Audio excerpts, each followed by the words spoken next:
All right, it's your boy Jay Pella. Today we're reading out the book Anacalypsis, Volume 1, Part 1 by Godfrey Higgins. Since we're talking about the Jews, and I want to just show you too how you don't got to find a book that says African history to find your history, right? So let me show you something when he talks about this. Is a European talks about who he think the Jews and the ancient Egyptians are, right? So let's go to page 343.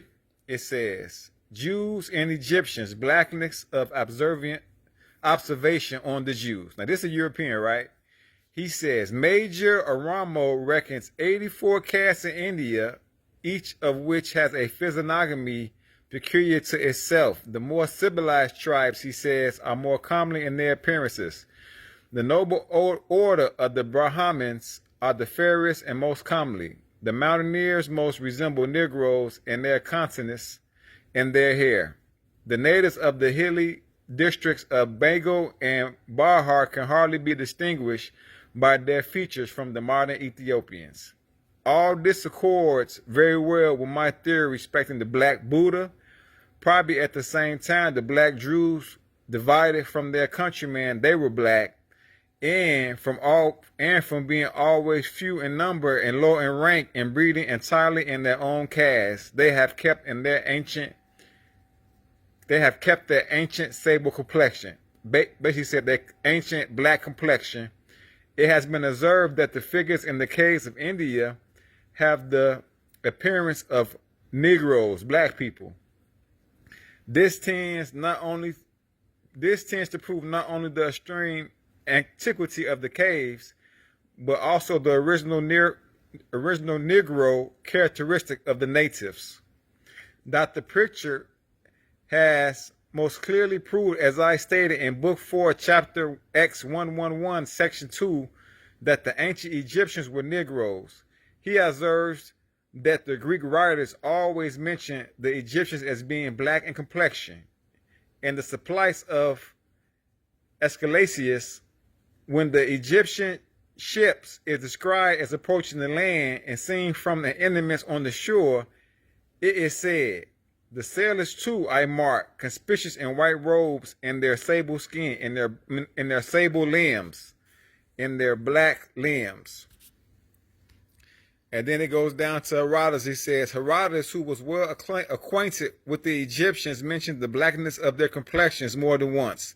After relating the fable of the foundation of the Dodenian oracle by a black dove which had fled from the Thebes in Egypt and uttered her prophecies from the beech tree at the Dodona, he adds his conjecture of the true meaning of the story.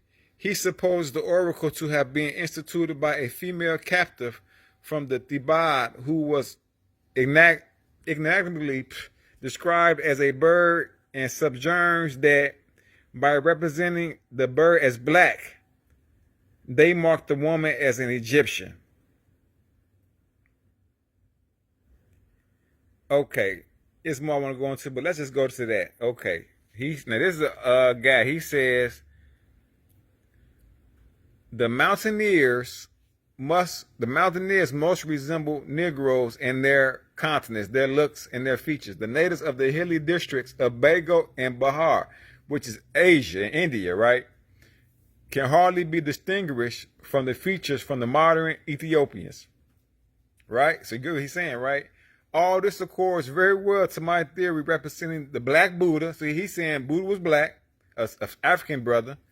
Probably at the same time, the Black Jews divided from their countrymen. They were black and being always few in number, low in rank, breeding entirely in their own caste, kept their sable complexion, their black complexion. This tends to prove not only the extreme ancient history of the caves, but also the original African characteristic of the natives. So he's saying the African characteristic of the original people in India and Asia. Then he goes on to say, Dr. Pritchard has most clearly proved, as I have stated in Book V, Chapter X, 111, Section 2, that the ancient Egyptians were Africans.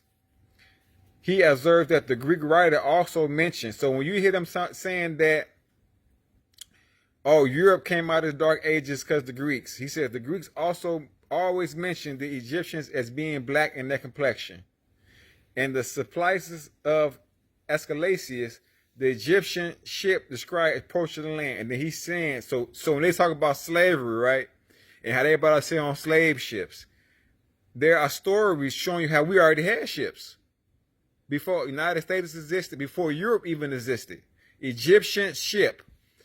And so the sailor too I marked conspicuous in white robes with their black limbs. See, this is where you got to come out of slavery, right?